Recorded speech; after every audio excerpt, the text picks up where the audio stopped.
Hello students, welcome to Jain study point. आज हम continue कर रहे हैं चैप्टर 6 इलेक्ट्रोमैग्नेटिक इंडक्शन। आज का हमारा टॉपिक है various methods of producing induced EMF. इससे पहले हमने इंड्यूस्ड ईएमएफ के बारे में स्टडी किया था।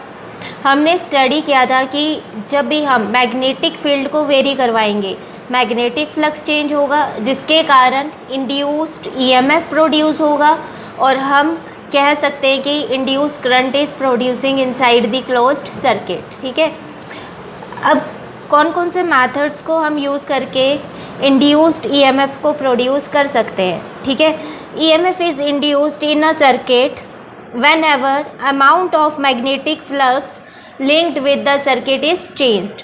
हमें पता है कि हम ईएमएफ को कब इंड्यूस कर सकते हैं, जब हम मैग्नेटिक फ्लक्स की वैल्यू को चेंज करवाएंगे। मैग्नेटिक फ्लक्स का फॉर्मूला हमारे पास होता है phi B is equal to B dot A. Magnetic flux is equal to B dot A, where B is the magnetic field vector and A is the area vector. The flux becomes बी ए cos theta, where theta is angle between magnetic field vector and area vector। Flux की value को हम change करवा सकते हैं bye changing magnetic field और bye changing area and also by changing theta. ठीक है, तो यहाँ से हमें पता लग रहा है कि फ्लक्स को हम 3 मेथड्स को यूज़ करके अप्लाई करके चेंज कर सकते हैं। First is by changing magnetic field, second is by changing area and third is by changing angle between magnetic field vector and area vector. One by one हर एक method को discuss करेंगे यहाँ पे। First method is induced EMF by changing magnetic field. हम क्या करें, यहाँ पे कोई भी कॉइल कंसीडर करें। ठीक है, इस तरह से n टर्न्स की कॉइल हमने कंसीडर कर ली। अब हम क्या कर रहे हैं, इसको गैल्वेनोमीटर के साथ कनेक्ट कर देते हैं लाइक दिस। यहाँ पे हम एक बार मैग्नेट प्लेस करें। This is north pole of the bar magnet and this is south pole of the bar magnet. Magnet को हम कॉइल के क्लोज लेके जाएंगे, मूव करवाएंगे टूवर्ड्स द कॉइल। जैसे जैसे मैग्नेट कॉइल के टूवर्ड्स, कॉइल के पास मूव करेगा, number of magnetic field lines passing through this coil increases. ठीक है, नंबर ऑफ फील्ड लाइंस क्या करेंगी, इंक्रीज करेंगी। जब number of field lines increase कर रही हैं, इसका मतलब क्या है, मैग्नेटिक फील्ड यहाँ पे क्या हो रही है, इट इज़ गेटिंग वेरी। ठीक है, इसकी वैल्यू क्या कर रही है, यहाँ पे वेरी कर रही है। जब मैग्नेटिक फील्ड वेरी करेगी, इसका मतलब क्या होगा, यहाँ पे फ्लक्स वेरी करेगा। ठीक है, because we know that flux depends on the magnetic field. जितनी ज़्यादा मैग्नेटिक फील्ड होगी, फ्लक्स उतना ही ज़्यादा होगा। अगर मैग्नेटिक फील्ड लेस होगी तो फ्लक्स की वैल्यू भी लेस होगी। तो यहाँ पे हमें क्या पता लगा, अगर हम किसी भी मैग्नेट को मूव करवा रहे हैं टूवर्ड्स द कॉइल और अवे फ्रॉम द कॉइल, दोनों केसेस में मैग्नेटिक फील्ड की वैल्यू वेरी करेगी। मैग्नेटिक फील्ड चेंज हो रहा है, दैट मीन्स फ्लक्स चेंज हो रहा है। फ्लक्स चेंज हो रहा है तो इंड्यूस्ड ईएमएफ का फॉर्मूला क्या होता है, induced EMF is equal to minus D phi by D T. It is equal to rate of change of magnetic flux. जब फ्लक्स वेरी करेगा तो हम कह सकते हैं कि ईएमएफ इंड्यूस हो जाएगा कॉइल के अंदर। ठीक है, यही तो हमें पढ़ना था, induced EMF by changing magnetic field. Clear. जब ईएमएफ इंड्यूस होगा इस कॉइल के अंदर, इंड्यूस करंट प्रोड्यूस हो जाएगा, जिसके कारण galvanometer shows deflection. Clear. Second method is induced EMF by changing the area, that is motional EMF। Motional word का मतलब होता है मोशन। ठीक है, मोशन के कारण जब हम किसी भी कंडक्टर को मैग्नेटिक फील्ड के अंदर मूव करवाएंगे तो जो EMF प्रोड्यूस होगा उसको हम क्या नेम देते हैं, मोशनल EMF। अब यहाँ पे आप देख सकते हो हम क्या कर रहे हैं, एक कंडक्टिंग लूप को मैग्नेटिक फील्ड के अंडर प्लेस कर रहे हैं। कंडक्टिंग लूप कौन सा है हमारा, पी क्यू आर एस। यहाँ पे हमने एक वायर ली है X Y which is free to slide over this conductor, ठीक है। जो ये वायर है X Y, it is free to slide like this on this conducting frame P Q R S. Let कर रहे हैं हम, पहले हमारे पास जो ये वायर है X Y, it is at a distance X from Q R. ये सारे ends P Q, Q R and R S, ये तीनों एंड्स फिक्स्ड है। स्लाइड कौन सी वायर करेगी? एक्स वाई करेगी, ठीक है। अभी हम क्या कर रहे हैं, एक्स वाई को यहाँ पे इस पोजीशन पे कंसीडर कर रहे हैं which is at a distance X from Q R. फिर हम इस वायर को स्लाइड करवा के थोड़ा यहाँ पे ले आए, ठीक है। थोड़ी सी हमने इसको डिस्प्लेसमेंट दी which is equal to D X. This displacement is equal to D X. We have to find what is flux linked with the coil in both the cases. तो इसके लिए हम कैसे करेंगे, देखो, consider a rectangular conducting loop P Q R S in the plane of paper. यहाँ पे हमने कंडक्टिंग लूप ले ली P Q R S. Next, wire X Y is free to move without any loss of energy due to friction. यहाँ पे जो हमने wire X Y consider की है, it is free to slide, free to move. Let v is the velocity given to wire having length L। यहाँ पे हमने wire को वेलोसिटी v से मूव करवाया, इसकी लेंथ हम कितनी ले रहे हैं? L, ठीक है। Q R is equal to X Y which is equal to L। Let D X is the displacement provided to the wire. Wire को कितनी डिस्प्लेसमेंट हमने प्रोवाइड की? D X. Now we can say that flux, amount of flux linked with area, amount of flux linked with area। पहले area हम क्या ले रहे हैं? Q R Y X. Area हम क्या लेंगे यहाँ पे? Q R Y X. Flux का फॉर्मूला क्या होता है? It is equal to B dot A. Flux is equal to B dot A. It becomes equal to, let this flux, इस फ्लक्स को हम रिप्रेजेंट कर रहे हैं by phi one. Phi one becomes equal to B A cos theta, where theta is angle between magnetic field vector B and area vector A। अब magnetic field हमें क्या given है? It is into the plane of paper like this। अब जो हमने यहाँ पे plane consider किया है क्यू आर वाई एक्स, इसका एरिया वेक्टर किधर होगा? It is also into the plane of paper. We can say that both magnetic field and area vector are pointing in the same direction। तो angle यहाँ पे क्या हो जाएगा? 0। theta becomes 0 degree here। Flux phi 1 becomes equal to BA cos 0। Cos 0 is 1। We can say that phi 1 is equal to BA। Phi 1 is equal to BA। Let this is equation number 1। अब हम wire X Y को slide करवा के X dash Y dash position पे place कर रहे हैं which is at a displacement D X. So in this case we can say that amount of flux linked with area, amount of flux linked with area q r y dash x dash, q r y dash x dash is equal to b a cos theta। Magnetic field की value same रहेगी, ठीक है, b a cos theta। Now again magnetic field vector and area vector both are pointing in same direction। Angle becomes 0 here and cos 0 is 1। Let in this case the magnetic flux is represented by phi 2। Phi 2 becomes equal to BA। Phi 2 becomes equal to BA। Area vector यहाँ पे किसके equal होगा? It is equal to B into, loop हमने conducting frame कैसा लिया है? Rectangular लिया है, ठीक है। तो रेक्टेंगल का एरिया क्या होता है? Length into breadth. तो यहाँ पे लेंथ कितनी है? एल, ठीक है। लेंथ कितनी लेंगे हम? एल इंटू ये वाला डिस्टेंस हमारे पास आर वाई डैश किसके इक्वल होगा? X plus D x. तो यहाँ पे हम क्या लिखेंगे? L into X plus D X. This is the area of this rectangular frame, conducting frame is written as BL into x plus dx। Let it, this is equation number 2। यहाँ पे अगर हम एरिया वेक्टर की value put करें, ठीक है, तो अभी हम कौन से रेक्टेंगुलर फ्रेम की बात कर रहे हैं? We are talking about Q R Y X. इसका एरिया क्या होगा, L into X, L into X. तो यहाँ पे हम लिख सकते हैं phi one is equal to B into L into x.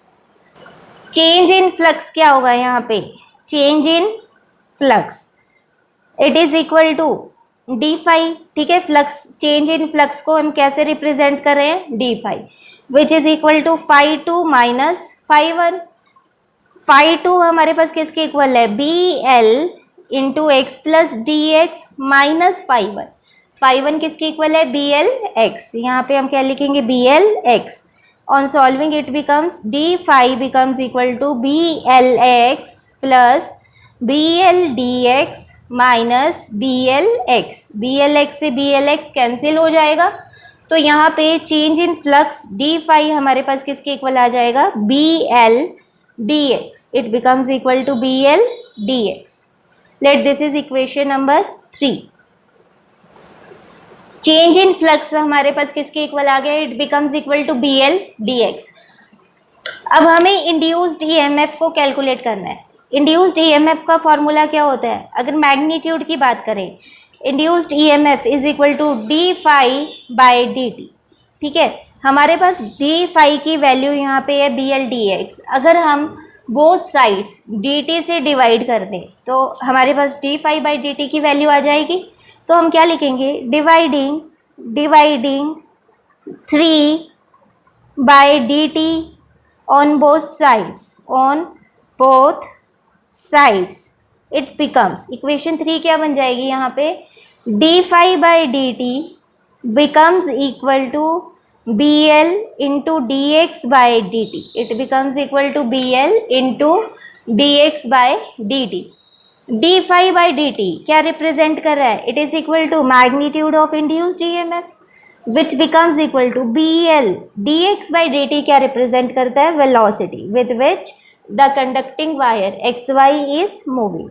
dx by dt becomes v. So in this case we can say that the magnitude of induced EMF is equal to BLV. You can see that induced EMF depends on the velocity. So it is known as motional EMF. It is known as motional EMF. This derivation is very important for board exams. Clear? तो बहुत अच्छे से इस derivation को समझ लो। यहाँ पे आपको एक बात का और ध्यान रखना है, मोशनल ईएमएफ का ये वाला फॉर्मूला कब एप्लीकेबल है, when B L and V all are perpendicular to each other, all are perpendicular to each other. अगर आपको फिगर याद हो जो हमने मोशनल ईएमएफ का यहाँ पे ड्रॉ किया था, देखो ये वाला फिगर हमने यहाँ पे ड्रॉ किया था, magnetic field vector is pointing into the plane of paper. ठीक है, velocity vector is along this X axis. ये हमारे पास मैग्नेटिक फील्ड वेक्टर है और ये हमारे पास वेलोसिटी वेक्टर है, तो दोनों में एंगल क्या हो गया, 90। ठीक है, both are perpendicular to each other. अगर लेंथ वेक्टर और वेलोसिटी वेक्टर में एंगल देखें, length vector is like this, ठीक है, and velocity vector is like this, दोनों में एंगल कितने का हो गया, 90 डिग्री। अगर बी में और एल में एंगल देखें, देखो magnetic field into the plane of paper, ठीक है, और लेंथ वेक्टर हमारे पास इस तरह से होगा लाइक दिस, तो दोनों में अगेन एंगल क्या हो जाएगा, 90। In this case all the 3 vectors, magnetic field vector B, length vector L and velocity vector B, all are perpendicular to each other. Next, third method is induced EMF by changing relative orientation of coil and magnetic field. जब हम area vector, coil के area vector और magnetic field vector को very करवाएं, ठीक है, तो हमारे पास EMF इंड्यूस होगा, क्योंकि वहाँ पे थीटा वेरी करेगा। इंड्यूस EMF कब प्रोड्यूस होता है, जब फ्लक्स चेंज होता है। फ्लक्स का फॉर्मूला क्या होता है, it is equal to B A cos theta. It means flux depends on theta. जब थीटा चेंज करेगा फ्लक्स भी वेरी होगा। ठीक है, तो यहाँ पे हम क्या कर रहे हैं, यूनिफॉर्म मैग्नेटिक फील्ड बी को कंसीडर कर रहे हैं। इसके अंदर हमने एक कॉइल को प्लेस किया है, ठीक है, which have n number of turns and area of cross section of it this is a.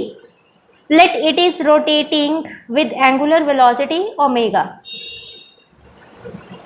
Consider करो ये हमारे पास एक कॉइल है, ठीक है। इस कॉइल को हम मैग्नेटिक फील्ड के अंदर इस तरह से रोटेट करवा रहे हैं। तो जब ये रोटेट करेगी, एरिया वेक्टर क्या होगा, परपेंडिकुलर टू इट्स प्लेन। देखो जैसे जैसे ये रोटेट कर रही है, मैग्नेटिक फील्ड के साथ ये एंगल भी वेरी करेगा। तो यहाँ पे हम क्या लिख सकते हैं, late a rectangular metallic frame having n number of turns and area of cross section A is rotated with angular velocity omega in uniform magnetic field B. Let normal drawn on plane of coil makes an angle theta with magnetic field B. Normal कितना angle बना रहा है, theta with magnetic field B. Flux का formula हमारे पास क्या होता है, flux is equal to N B A cos theta, ठीक है। फ्लक्स का फॉर्मूला हमारे पास बी ए कॉस थीटा होता है। अगर number of turns N given है तो फ्लक्स क्या बन जाता है, N B A cos theta. Let this is equation number 1। Angular velocity omega का फॉर्मूला क्या होता है, it is equal to angular displacement upon time. We can say that angular displacement theta is equal to omega t, theta is equal to omega t. Put in 1, flux phi becomes equal to NBA cos omega t, theta becomes equal to omega t. Now on differentiating this equation 1 with respect to time, d phi by dt becomes equal to n number of turns, b magnetic field and a area vector. All these terms are constant terms. तो हम यहाँ पे कैसे लिखेंगे, N B A d by D t of cos omega t. Cos theta का derivative क्या होता है, minus sine theta into angle का दोबारा से डिफ्रेंसिएशन, मैथ्स में आप लोग करते हो। तो d phi by D t हमारे पास क्या बन जाएगा, it becomes equal to N B A into cos omega t का डेरिवेटिव क्या होगा, minus sine omega t into angle का दोबारा से डेरिवेटिव। देखो एंगल क्या है हमारे पास, ओमेगा टी, एंगल हमारे पास क्या है यहाँ पे, ओमेगा टी। दोबारा से डिफ्रेंशिएशन करेंगे, d phi by D T becomes equal to minus N B A sine omega t into omega is a constant term, differentiation से बाहर आ जाएगी, ठीक है। हम इसको यहाँ पे लिख लेते हैं, चलो एक बार यहीं पे लिख लेते हैं, ओमेगा इंटू क्या बचेगा हमारे पास, D T by D T, D T by D T becomes 1, ठीक है। तो D phi by D T becomes equal to minus N B A omega into sine omega T. This is the value of D phi by D T. Now we know that induced E M F is equal to minus D phi by D T according to Lenz law. Let this is equation number 2 and this is equation number 3. On comparing equation 2 and 3, induced EMF is equal to minus d phi by dt. So we can say that induced EMF E becomes equal to NBA omega sin omega t. This is the value of induced EMF in this case. Induced EMF maximum कब होगा, जब sine omega t maximum होगा। Sine omega t की maximum value क्या होगी, 1। Sine theta की maximum value क्या होती है, 1। So we can say that E naught क्या रिप्रेजेंट कर रहा है, maximum value of induced EMF. It is said to be equal to N B A omega. This is maximum value of induced EMF. So we can say that NBA omega is equal to E naught. Induced EMF E becomes equal to E naught sin omega t. This is the formula of induced EMF. Clear? Next is energy consideration in motional EMF. अभी हमने motional EMF का formula derive किया था, that is equal to induced EMF is equal to B L V. Where B is magnetic field vector, L is length vector and V is velocity vector. अब energy considerations क्या है motional EMF में, when a conductor of length L is moved with velocity V in a perpendicular magnetic field B. The motional EMF produced in the conductor is, motional EMF का formula हमारे पास क्या आया था, E is equal to BLV। देखो ये हमने figure यहाँ पे ड्रॉ किया था, ठीक है। हम क्या कर रहे थे, जो वायर है XY इसको मूव करवा रहे थे मैग्नेटिक फील्ड के अंदर, तो इंड्यूस्ड EMF का फॉर्मूला हमारे पास आया था BLV। लेट स्मॉल r क्या रिप्रेजेंट कर रहा है, it is resistance of movable wire XY of rectangular conductor।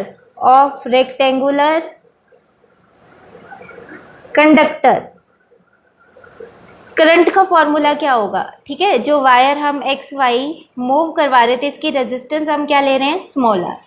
Current का फॉर्मूला यूजिंग ओम्स लॉ किसके इक्वल होता है, V by R। In this case it is equal to induced EMF by R, where E is induced EMF and R is resistance. Induced EMF is equal to BLV, current becomes BLV by R। We can say that magnitude of force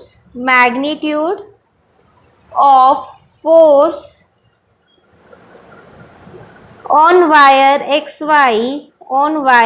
XY moving in magnetic field,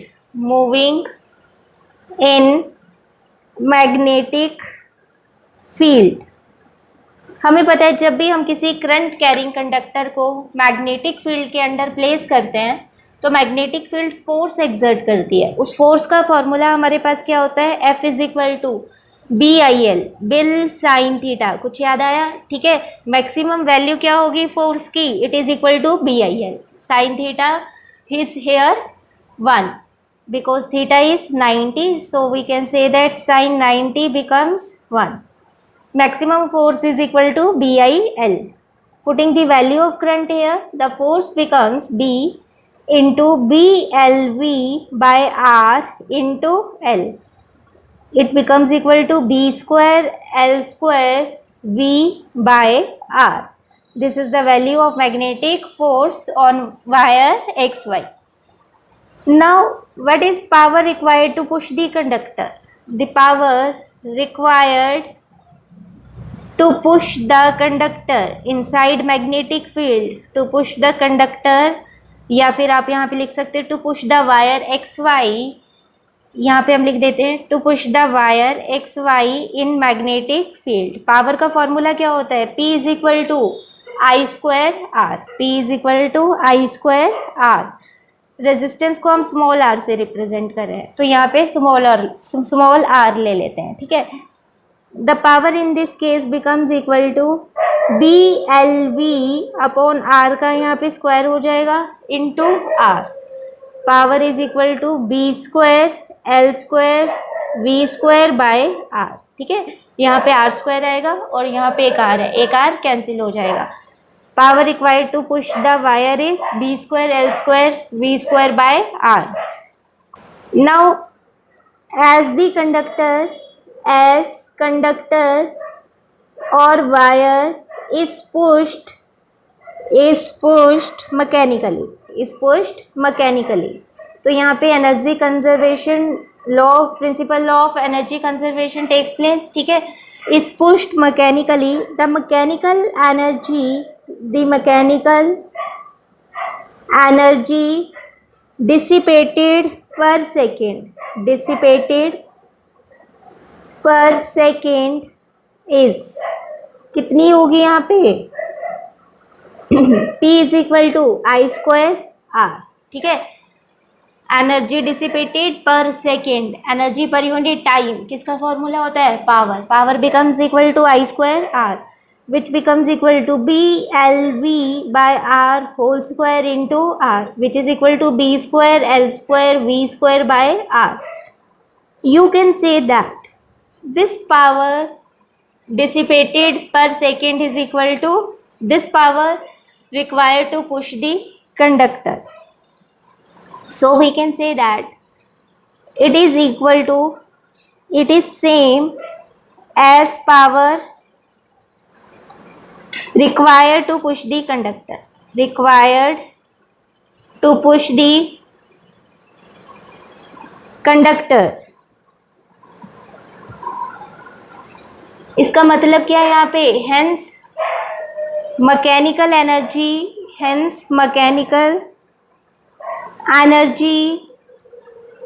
required to move the wire xy is converted into electrical energy first, जिसके कारण induced current produce होगा. ठीक है, electrical energy first and then to thermal energy,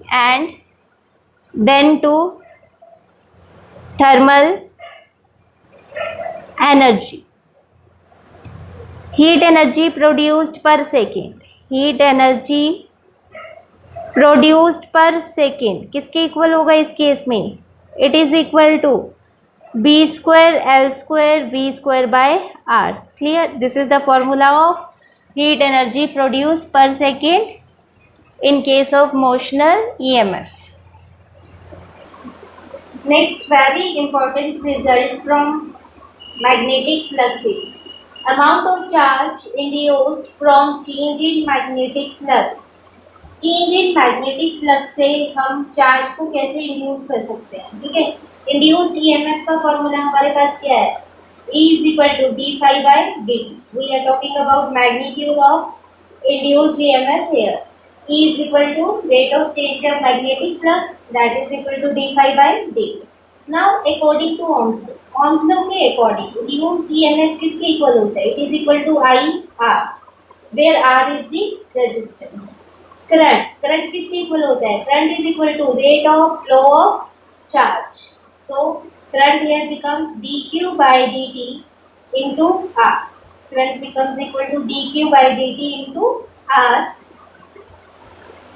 We can say that induced EMF किसके equal है? d phi by dt. d phi by dt is equal to dq by dt into r. From this we can say that dq, amount of charge induced, becomes equal to d phi by r. That is the amount of charge induced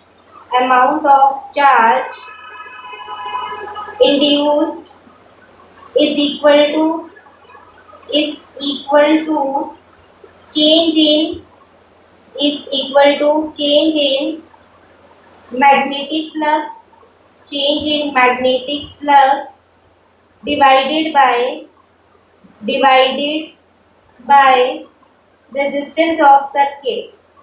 by resistance of circuit. Clear? Next topic is eddy currents. Eddy currents basically kind of circulating currents होते हैं like this. ठीक है, we can say that the currents induced in the bulk pieces of conductors when the amount of magnetic flux linked with the conductor changes. हम क्या करेंगे? यहाँ पे magnetic field के अंदर कंडक्टर्स को प्लेस करेंगे. ठीक है, या फिर मैग्नेटिक फील्ड के अंदर कंडक्टर्स को मूव करवाएंगे. तो उस टाइम पे जो सर्कुलेटिंग करंट्स इंड्यूस होंगे उन करंट्स को हम क्या बोलते हैं? Eddy currents. It is a type of circulating current and is based on the phenomena of electromagnetic induction. Clear? Eddy word का मतलब क्या होता है? भंवर. फॉर एग्जाम्पल आप क्या करते हो? पानी में कोई भी स्टोन डालते हो तो आपको ऐसे वेव्स बनती हुई दिखाई देती हैं वाटर के अंदर. ठीक है, तो काइंड ऑफ ये क्या है? एडीज है. एडी करंट भी इसी तरह का होता है, like a circulating current. Their flow patterns resemble swirling eddies in water. ठीक है, ये वेव्स की तरह रिप्रेजेंट कर रहा था eddies current. That's why they are called eddy current. These were discovered by Foucault in year 1895 and hence they are called Foucault currents. अब हम क्या डिस्कस कर चुके हैं?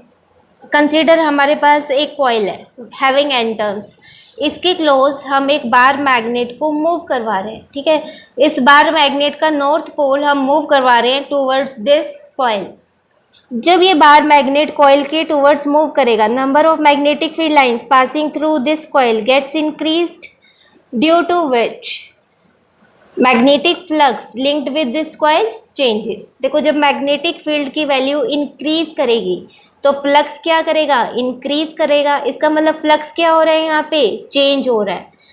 फ्लक्स चेंज होगा तो इंड्यूस्ड ईएमएफ प्रोड्यूस होगा, जिसके कारण हम कह सकते हैं इंड्यूस्ड ईएमएफ के कारण कॉइल के अंदर इंड्यूस्ड करंट प्रोड्यूस हो जाएगा, ठीक है। Induced current gets produced in this coil.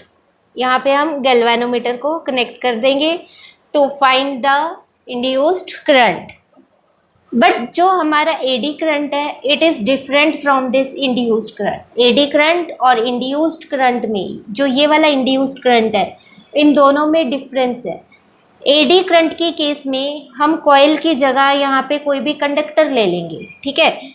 If we place a conductor in varying magnetic field, varying magnetic field, let this is non uniform magnetic field, इसके अंदर हमने एक कंडक्टर को प्लेस कर दिया और move a conductor inside magnetic field, या फिर आप कंडक्टर को मैग्नेटिक फील्ड के अंदर मूव करवाओ, the relative motion induces a current called eddy current.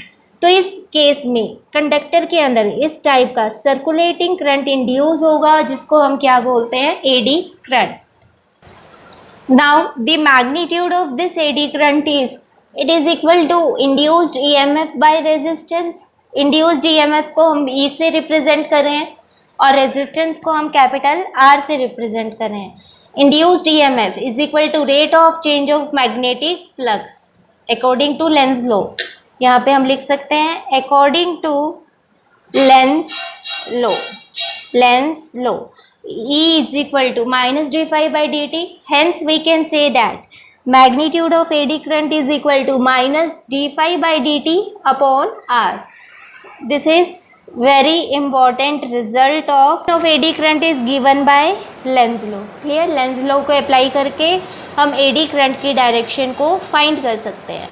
Next is experimental demonstration of eddy currents. Experiment first experiment को डिस्कस करते हैं। यहाँ पे देखो, hold a light metallic disc D at the top of the cross section of an electromagnet connected to a cell. हमने यहाँ पे kind of electromagnet consider कर लिया है which is connected to a cell and a key. एक light metallic disc को हमने इस इलेक्ट्रोमैग्नेट के ऊपर प्लेस किया, ठीक है। जब हम की को प्रेस करेंगे तो हम क्या ऑब्जर्व करेंगे, जो ये डिस्क डी है, ठीक है, it is thrown up into the air. अब ये क्यों हुआ, ठीक है, जैसे ही हमने की को यहाँ पे प्रेस किया तो जो ये लाइट डिस्क हमने यहाँ पे प्लेस की हुई है, इलेक्ट्रोमैग्नेट के ऊपर प्लेस की हुई है, is thrown up into the air. अब देखो, इसे हम कैसे एक्सप्लेन कर सकते हैं। जब हम यहाँ पे करंट को इंक्रीज करेंगे, ठीक है, जब हम यहाँ पे करंट को इंक्रीज करेंगे तो magnetic flux gets increased. Current को आप इंक्रीज करोगे, मैग्नेटिक फील्ड इंक्रीज करेगी, मैग्नेटिक फील्ड इंक्रीज करेगी, जिसका मतलब क्या है, मैग्नेटिक फ्लक्स गेट्स इंक्रीज्ड। जब मैग्नेटिक फ्लक्स वेरी करेगा, इसकी वैल्यू इंक्रीज हो रही है, मतलब magnetic flux is changing, induce current is produce. यहाँ पे हम कह सकते हैं इंड्यूस्ड करंट इज प्रोड्यूस्ड। या फिर ये कौन सा करंट होगा हमारा, इंड्यूस करंट, ये कौन से वाला होगा, it is a eddy current, circulating current. Now due to this induced current, जो ये डिस्क है ये क्या हो जाएगी, मैग्नेटाइज हो जाएगी, ठीक है।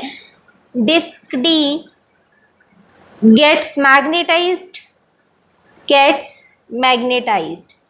जिसके कारण अकॉर्डिंग टू लेंज लॉ यहाँ पे जो डिस्क का लोअर एंड है, इस पे कौन सी पोलैरिटी आ जाएगी, नॉर्थ पोलैरिटी आ जाएगी। और इलेक्ट्रोमैग्नेट के अपर एंड पे भी कौन सी पोलैरिटी है, नॉर्थ पोलैरिटी है। North north repel each other, north north repel each other, जिसके कारण क्या है, ये डिस्क मूव करेगी, थ्रो करेगी इनटू द एयर।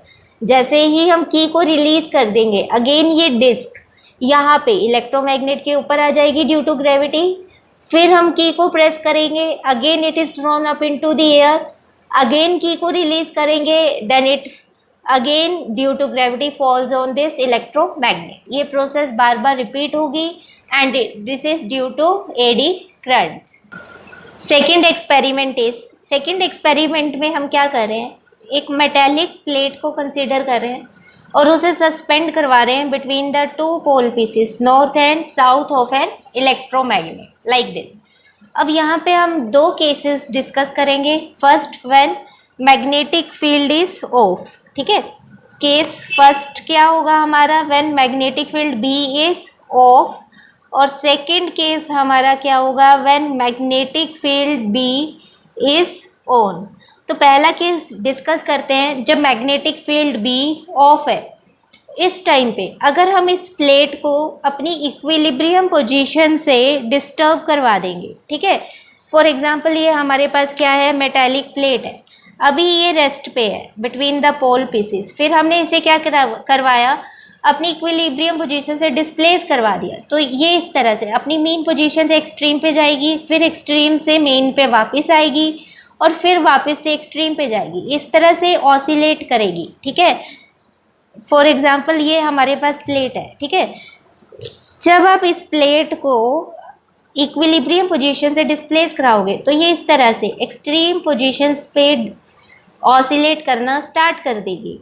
जब मैग्नेटिक फील्ड बी ऑफ होगी तो ये रेस्ट में आने में बहुत ज़्यादा टाइम लेगी, इट टेक्स लॉन्गर टाइम। इस तरह से ये धीरे धीरे ऑसिलेट करती रहेगी और finally after a long time it comes to rest. Second case क्या है, जब हम मैग्नेटिक फील्ड बी को ऑन करें, जब हम मैग्नेटिक फील्ड को ऑन कर देंगे एडी करंट प्रोड्यूस हो जाएगा, जिसके कारण इस मेटालिक प्लेट के मोशन को ऑपोजिशन ऑफर होगा, ठीक है। एडी करंट क्या करेगा, इसके मोशन को अपोज करेगा, जिसके कारण ये जल्दी ही अपनी इक्विलिब्रियम पोजीशन में वापस आ जाएगी विदाउट मच ऑसिलेशन। क्लियर।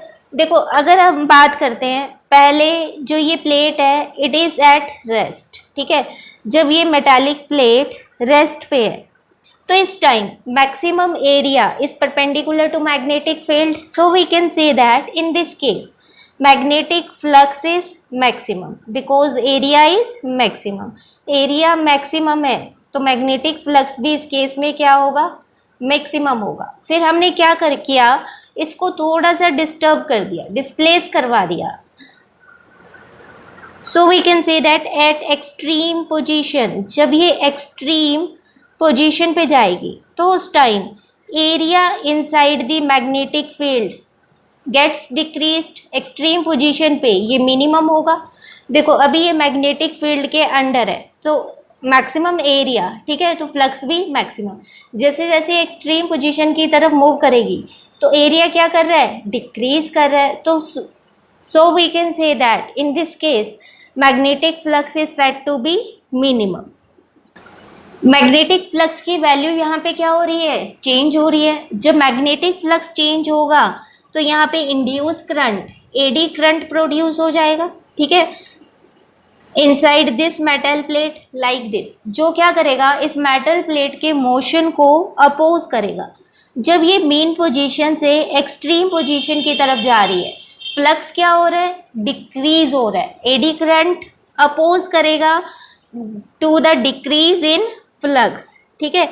फिर जब ये प्लेट एक्सट्रीम पोजीशन से वापस आएगी मेन पोजीशन की तरफ, फ्लक्स क्या होगा, इंक्रीज होगा, अगेन एडी करंट सेट हो जाएगा। एडी करंट अगेन क्या करेगा, अपोज करेगा the increase in magnetic flux. देखो हमने लेंज लॉ में पढ़ा हुआ है, जो इंड्यूस करंट होता है उसका काम अपोज करना होता है, ठीक है। अब चाहे कंडक्टर मैग्नेटिक फील्ड से बाहर जा रहा है या फिर कंडक्टर मैग्नेटिक फील्ड के अंदर आ रहा है, दोनों केसेस में इंड्यूस करंट मोशन को अपोज करेगा। तो इस टाइम वो अगेन जो मैग्नेटिक फ्लक्स के अंदर इंक्रीज हो रहा है उसको अपोज करेगा। तो हम देख सकते हैं दोनों केसेस में ऑपोजिशन ऑफर हो रहा है, जिसके कारण जो ये ऑसिलेशंस का मैग्नीट्यूड है, वाइब्रेशंस का मैग्नीट्यूड है, इट गेट्स डिक्रीज्ड, ये डिक्रीज हो जाएगा और plate comes to rest in a lesser time. ठीक है, ये ज़्यादा ऑसिलेट नहीं करेगी और ये अपनी मेन पोजीशन पे जल्दी से रेस्ट में आ जाएगी due to opposition offered by the eddy current. Clear, these are the experimental demonstrations of eddy current. I hope अब आप सबको और अच्छे से क्लियर हो गया होगा एडी करंट क्या है। Next is applications of eddy current. First is electromagnetic damping. पहले डैम्पिंग वर्ड का मतलब क्या होता है? डैम्पिंग मीन्स मैग्नीट्यूड का डिक्रीज होना। ठीक है, अब कंसीडर कर लो जो ये इलेक्ट्रोमैग्नेटिक डैम्पिंग है, it is used in dead beat galvanometer. It is used in dead beat galvanometer. Dead beat galvanometer के बारे में अगर आपको ध्यान हो, हम moving coil MCG moving coil galvanometer में पढ़ चुके हैं। ठीक है, अब क्या होता है गैल्वेनोमीटर में, देखो इस तरह से हमारे पास स्केल बना होता है गैल्वेनोमीटर में। आपने लैब्स में देखा होगा जब करंट किसी भी सर्किट में से पास करता है तो गैल्वेनोमीटर डिफ्लेक्शन शो करता है। ठीक है, अब मान लो इस सर्किट में से कोई भी सर्किट जिसके साथ ये गैल्वेनोमीटर कनेक्टेड है उसमें से करंट पास हुआ, गैल्वेनोमीटर ने डिफ्लेक्शन शो कर दी। ठीक है, अब ये वापस अपनी इक्विलिब्रियम पोजीशन पे आएगा, बट क्या होता है ये इंस्टेंटली अपनी इक्विलिब्रियम पोजीशन पे रेस्ट पे नहीं आता, it starts oscillating. To avoid this, इसे अवॉइड करने के लिए हम क्या करते हैं, electromagnetic damping the phenomena use करते हैं। ठीक है, देखो क्या होता है, when a current is pass through coil of galvanometer it is deflected. Galvanometer क्या करेगा, डिफ्लेक्ट करेगा। Normally the coil oscillates about its equilibrium position for some time before coming to rest. जो गैल्वेनोमीटर की कॉइल है वो rest पे आने से पहले क्या करती है, ऑसिलेट करना स्टार्ट कर देती है अबाउट इट्स इक्विलिब्रियम पोजीशन।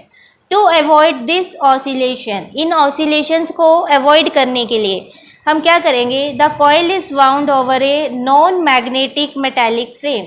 एक मेटालिक फ्रेम ले लेंगे और उसके ऊपर कॉइल को वाउंड कर देंगे। ठीक है, एज कॉइल इज डिफ्लेक्टेड, जैसे ही कॉइल डिफ्लेक्ट करेगी एडी करंट सेट हो जाएगा इन द मेटालिक फ्रेम, जो क्या करेगा, मोशन को अपोज करेगा। ठीक है, बिकॉज एडी करंट का काम ही क्या है, अपोज करना। it opposes the motion of the coil, therefore coil attain its equilibrium position almost instantly, thus motion of coil is damped and this is called electromagnetic damping, which is very important। Electromagnetic damping के based एक question है हमारे पास, take a small cylindrical magnet and let it fall from a height. आप क्या करो, एक small cylindrical magnet ले लो और उसको हाइट से फॉल करवाओ। ठीक है, note the time taken by the magnet, कितने टाइम में वो फॉल करेगा उस टाइम को नोट कर लो। Then take two hollow thin cylindrical pipes of equal length, फिर two cylindrical thin hollow pipes को ले लो which are of equal length and diameter, दोनों का लेंथ और डायमीटर सेम होना चाहिए। One made of aluminium, let this is of aluminium and second is of PVC polyvinyl chloride, fixed at same height, same height पे हमने इन दोनों pipes को fix किया हुआ है। ठीक है, drop magnet through each pipe and note the time taken by magnet to fall.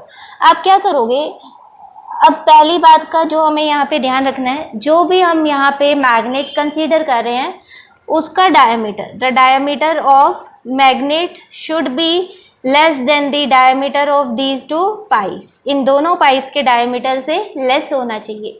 जब इन दोनों पाइप्स के थ्रू हम मैग्नेट को फॉल करवाएंगे तो हमें एक बात का ध्यान रखना है कि मैग्नेट साइड्स को टच नहीं करना चाहिए। ठीक है, it do not touch the sides of the cylindrical pipes. पहले हम क्या करेंगे, एल्यूमिनियम में से मैग्नेट को फॉल करवाएंगे और टाइम को नोट कर लेंगे। फिर हम सेकेंड पाइप पॉलीविनाइल क्लोराइड में से मैग्नेट को फॉल करवाएंगे और टाइम को नोट कर लेंगे। अब क्या ऑब्जर्व करोगे, the time taken by magnet to fall by same height is same in these two cases. जो ये वाले दो केसेस थे हमारे, इन दोनों केसेस में टाइम क्या होगा, सेम होगा। And the time taken by magnet to fall from this aluminium pipe is greater. ठीक है, एल्यूमिनियम पाइप का जो टाइम होगा it is greater than the time taken by magnet through PVC और अंडर ग्रेविटी और in first case. ऐसा क्यों हुआ, देखो जब आप मैग्नेट को एल्यूमिनियम पाइप में से पास करवाओगे तो यहाँ पे एडी करंट सेट हो जाएगा। ठीक है, देखो मैग्नेट मूव कर रहा है, मैग्नेटिक फील्ड वेरी करेगी, मैग्नेटिक फ्लक्स वेरी करेगा, जिसके कारण यहाँ पे एडी करंट प्रोड्यूस हो जाएगा। और वो एडी करंट क्या करेगा, मोशन को अपोज करेगा। जो मैग्नेट का ये मोशन है इसको वो अपोज करेगा, जिसके कारण time taken by magnet to fall gets increased. इस केस में टाइम ज़्यादा लगेगा। अगर हम इस केस की बात करें, it is an insulator, PVC क्या है, इट इज़ एन इंसुलेटर, तो इस केस में कोई एडी करंट प्रोड्यूस नहीं होगा। इसलिए हम कह सकते हैं कि इन दोनों केसेस का टाइम क्या होगा, सेम होगा, और एल्यूमिनियम के केस में टाइम ज़्यादा होगा। ठीक है, due to eddy current. Next application is induction furnace. Induction furnace is used to produce high temperature which are utilized in preparing alloys. Alloys को प्रिपेयर करने के लिए हम इंडक्शन फर्नेस को यूज़ करते हैं। ठीक है, बाय मेल्टिंग कॉन्स्टिट्यूएंट मेटल्स। जो भी हमें एलॉय बनाना है उसके लिए जो भी कॉन्स्टिट्यूएंट मेटल्स हैं उन्हें मेल्ट करने के लिए हम इंडक्शन फर्नेस को यूज़ करते हैं। The large eddy currents generated in metals produce high temperature sufficient to melt the metals. जब हम इंडक्शन फर्नेस के अंदर, देखो जब इंडक्शन फर्नेस को हम यूज़ करेंगे तो उसके अंदर एडी करंट सेट हो जाएगा विच प्रोड्यूसेस हाई टेम्परेचर, और ये हाई टेम्परेचर सफिशिएंट होगा to melt the metals to make alloys. Third application of eddy current is magnetic brakes. Magnetic brakes के बारे में आपने पढ़ा भी होगा। हम इलेक्ट्रोमैग्नेटिक इलेक्ट्रिकली पावर ट्रेन्स की अगर बात करें तो वहाँ पे मैग्नेटिक ब्रेक्स यूज़ होती हैं। ठीक है, in some electrically power train strong electromagnets are situated in train just above the rails. Strong electromagnets present होते हैं। When electromagnets are activated eddy currents induced in rails oppose motion of the train. Induce current set हो जाएगा, induce current motion को oppose करेगा जो magnetic breaks को apply करने में हेल्प करेगा। Fourth application of eddy current is electric power meters. ये कौन से मीटर्स हैं जो हमारे घरों में यूज़ होते हैं। ठीक है, जिसके कारण इलेक्ट्रिसिटी बिल आता है, पता है ना।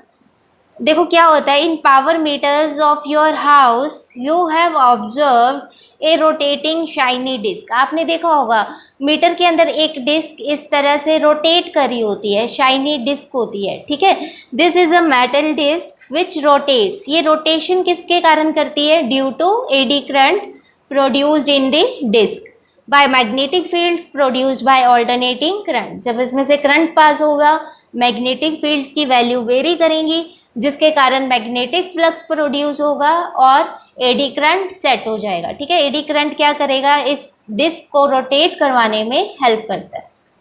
Next is induction motor.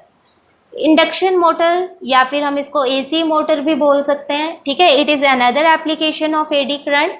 A strong magnetic field produces strong eddy current in a rotor which starts rotating in direction of rotating magnetic field। ठीक है, इंडक्शन मोटर्स आपने देखी होंगी जो क्या करती हैं, रोटेट करती हैं। ये किसकी हेल्प से रोटेट करती हैं, it rotates with the help of eddy currents.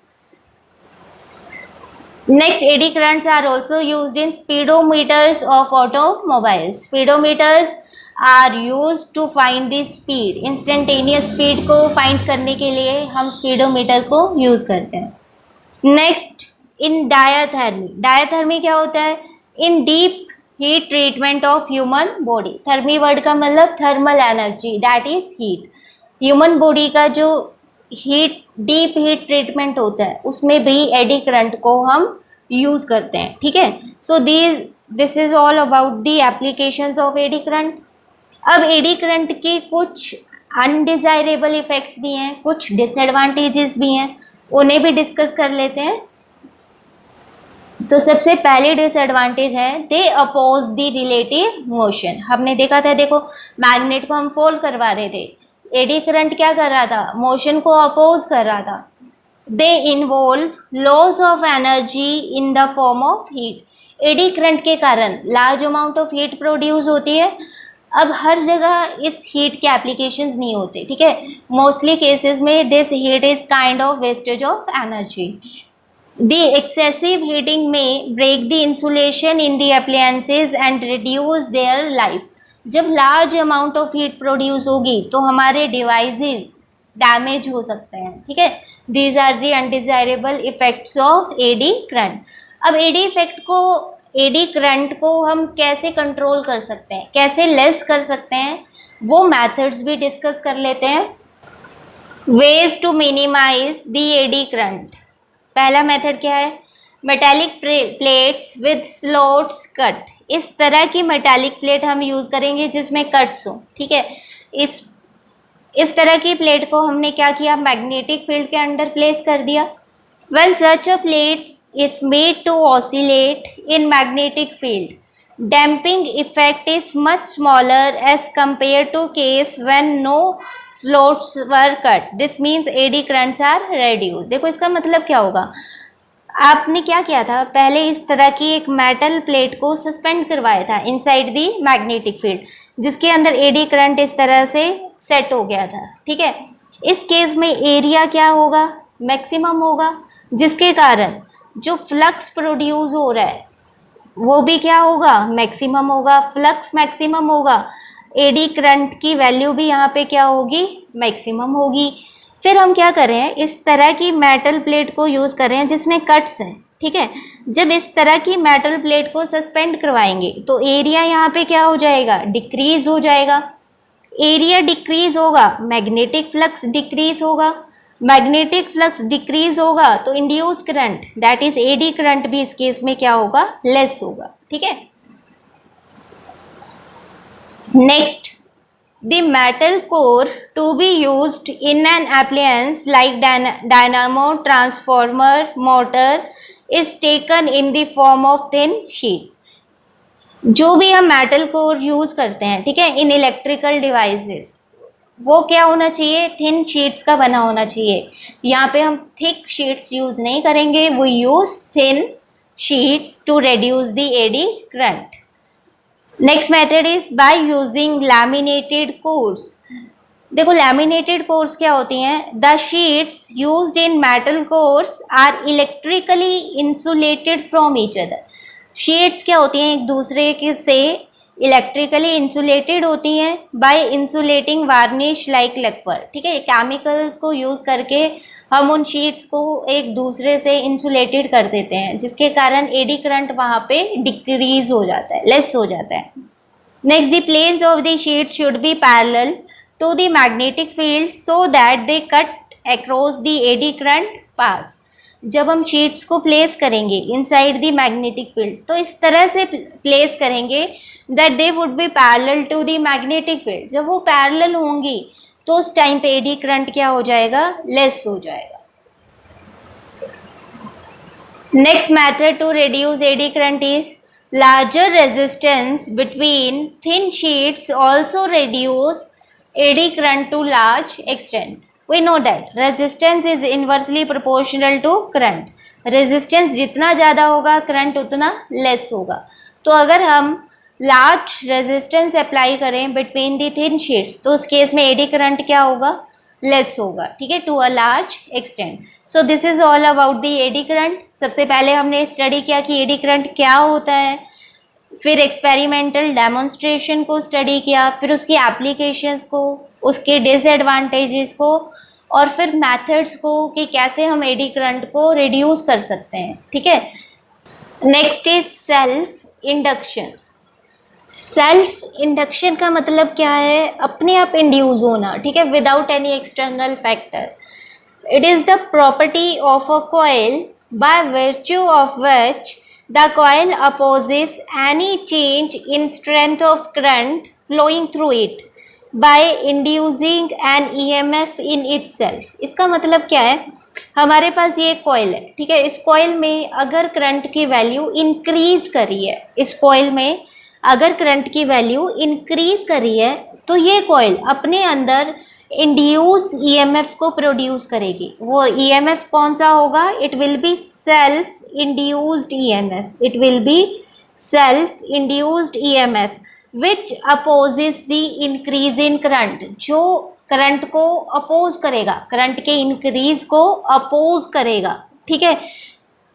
इसी तरह से अगर हम कहें कि इस कॉइल में करंट की वैल्यू डिक्रीज हो रही है, अगर करंट की वैल्यू यहाँ पे डिक्रीज हो रही है, तो ये कॉइल अपने अंदर इस तरह का ईएमएफ इंड्यूस करेगा कि वो करंट को डिक्रीज होने से रोकेगा, अपोज करेगा।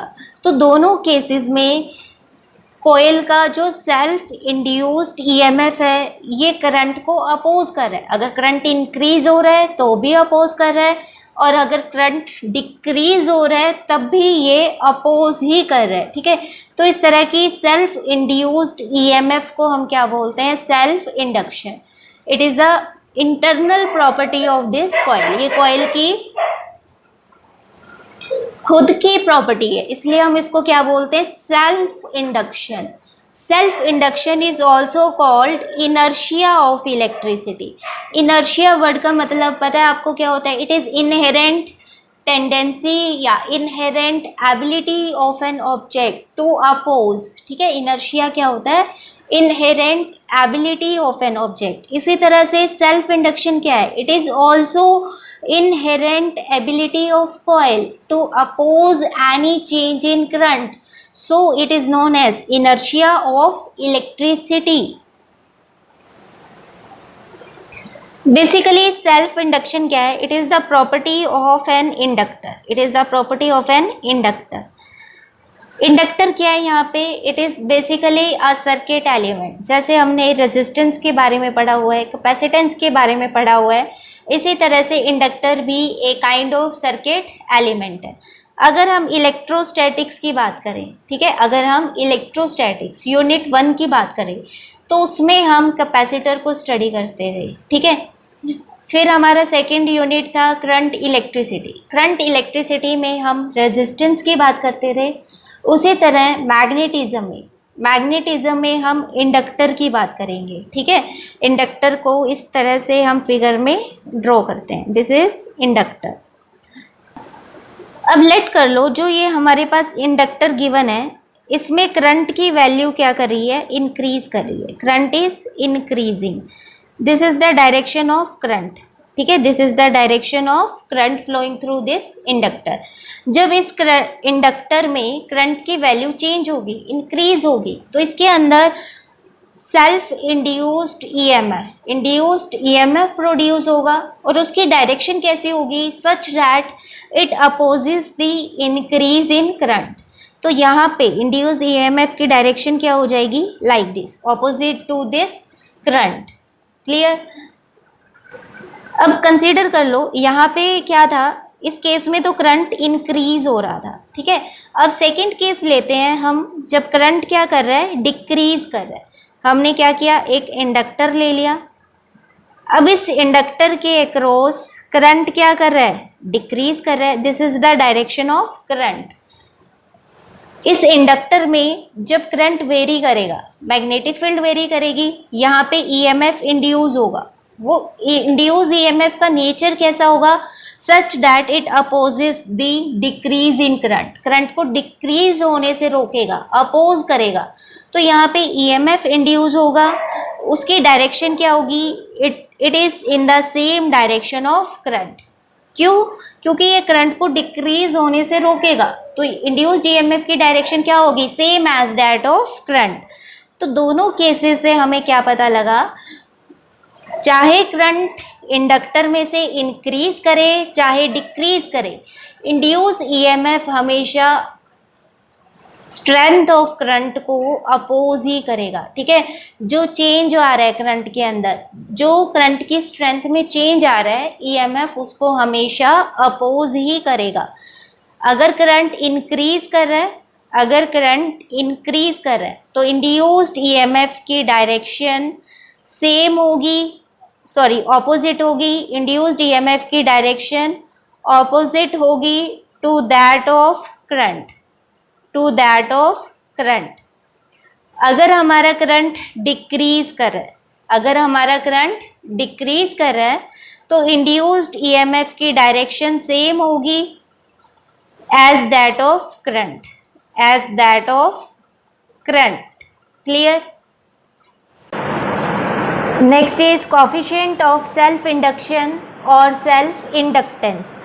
कोफिशिएंट ऑफ सेल्फ इंडक्शन को हम कैपिटल एल से रिप्रेजेंट करते हैं। देखो क्या होता है ये, बेसिकली हमने क्या किया, एक कॉइल को कंसीडर किया लाइक दिस। ठीक है, late this is a coil, the current carrying in this coil, current कितना पास हो रहा है इस कॉइल में से, आई।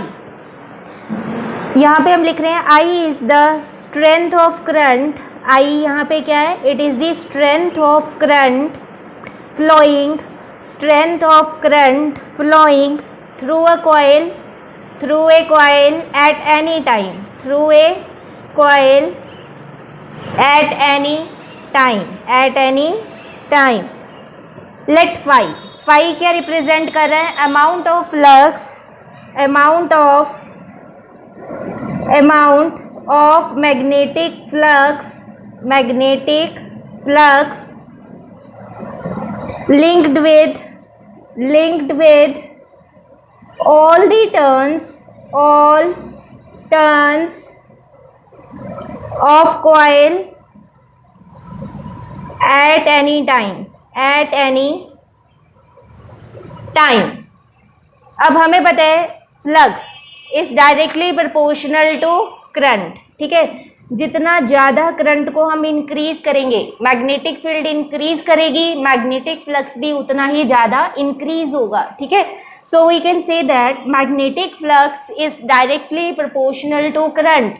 जब हम ये डायरेक्टली प्रोपोर्शनल का सिंबल हटाएंगे, कांस्टेंट अप्लाई करेंगे, यहाँ पे कांस्टेंट हमारा क्या होगा, एल। ठीक है, तो मैग्नेटिक फ्लक्स किसके इक्वल आ गया, it becomes equal to L I, where L is coefficient of self induction, या फिर हम इसको सीधा क्या बोल सकते हैं, it is self inductance. The value of L, अब सेल्फ इंडक्टेंस किस पे डिपेंड कर रहा है, देखो अगर फॉर्मूले के अकॉर्डिंग देखें तो एल किसके इक्वल है, phi by I, magnetic flux upon current. But ये ना तो मैग्नेटिक फ्लक्स पे डिपेंड करेगा और ना ही ये करंट पे डिपेंड करेगा। जैसे आप ओम्स लॉ में पढ़ते थे, V is equal to I R, resistance किसके इक्वल होता था, V by I. But resistance ना तो पोटेंशियल पे डिपेंड करता था और ना ही करंट पे डिपेंड करता था। सेम फेनोमेना यहाँ पे एप्लीकेबल हो रहा है इंडक्टर के केस में, जो उसकी इंडक्टेंस है, काइंड ऑफ रेजिस्टेंस है। अब इंडक्टेंस को रेजिस्टेंस क्यों बोला, देखो इंडक्टेंस का काम क्या है, अपोज करना। ठीक है, ये ही रेजिस्टेंस का काम होता है। रेजिस्टेंस का काम क्या होता है, करंट को अपोज करना। इसलिए हम कह सकते हैं कि रेजिस्टर के केस में रेजिस्टेंस की हम बात करते हैं और इंडक्टर के केस में इंडक्टेंस की बात करते हैं। ठीक है, तो यहाँ से हमें क्या पता लगेगा, जो हमारे पास सेल्फ इंडक्टेंस है एल, ना तो ये मैग्नेटिक फ्लक्स के ऊपर डिपेंड कर रहा है और ना ही ये करंट के ऊपर डिपेंड कर रहा है, फिर किसके ऊपर डिपेंड कर रहा है। ठीक है, तो लिखेंगे the value of L depends on, the value of L depends on, सबसे पहला फैक्टर जिसके ऊपर एल की वैल्यू डिपेंड कर रही है, that is number of turns of the coil, total number of turns of the coil.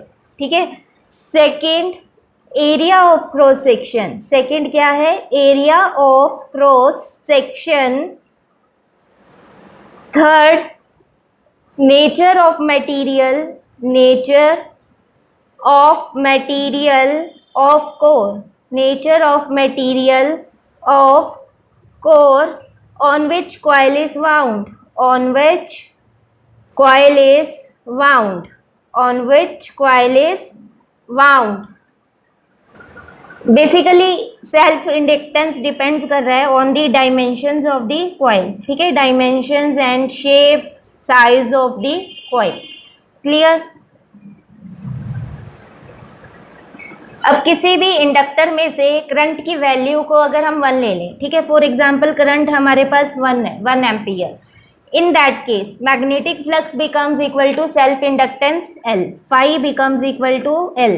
इसका मतलब हम सेल्फ इंडक्टेंस को कैसे डिफाइन कर सकते हैं? We can say that coefficient of self induction is equal to, यहाँ पे लिख रहे हैं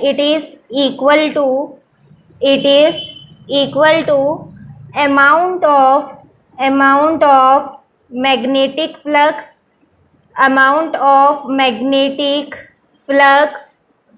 linked with the coil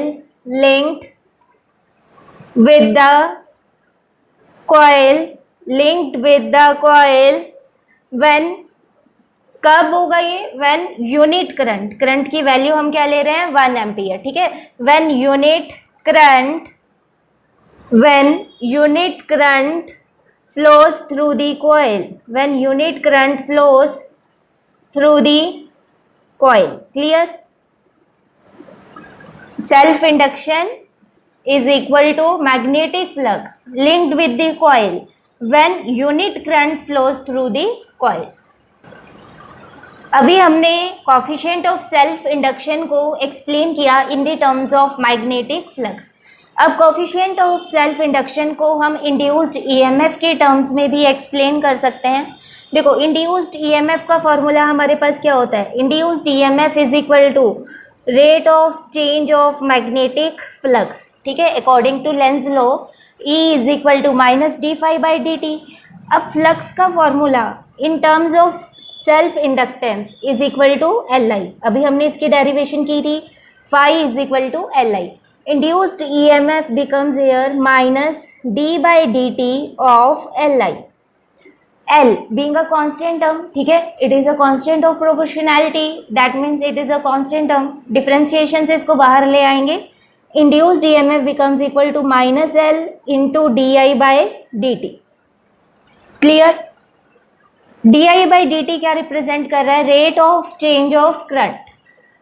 अगर हमारे पास d I by D T की वैल्यू 1 हो, ठीक है, we can say that if rate of change of current is set to be equal to 1, then in that case coefficient of self induction becomes equal to negative of induced EMF. Clear? इस case में coefficient of self induction किसके equal होगा? It is equal to negative of induced EMF.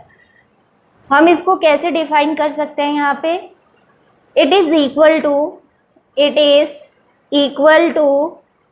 EMF induced, it is equal to EMF induced in coil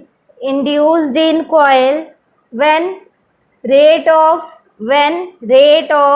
change of current through the coil is unity, coil is unity. Clear?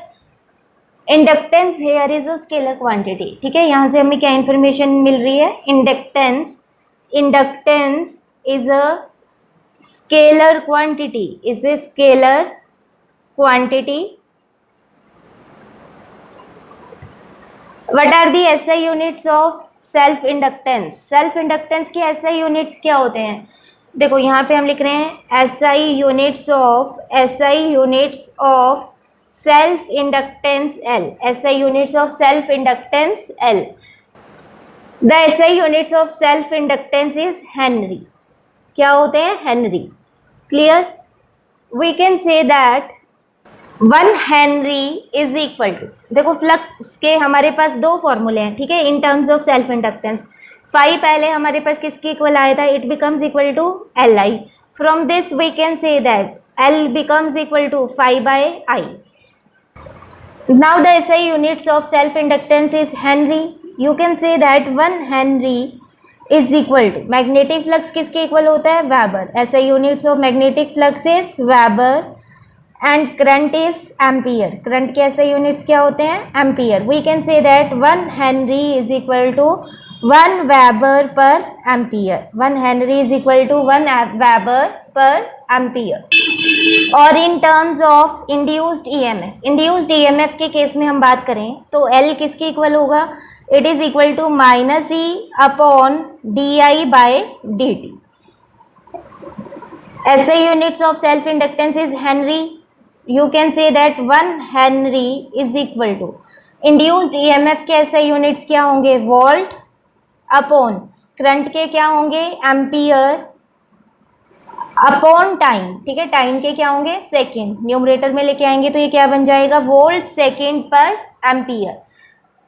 1 henry is equal to 1 volt second per ampere. You can say that self inductance of a coil is said to be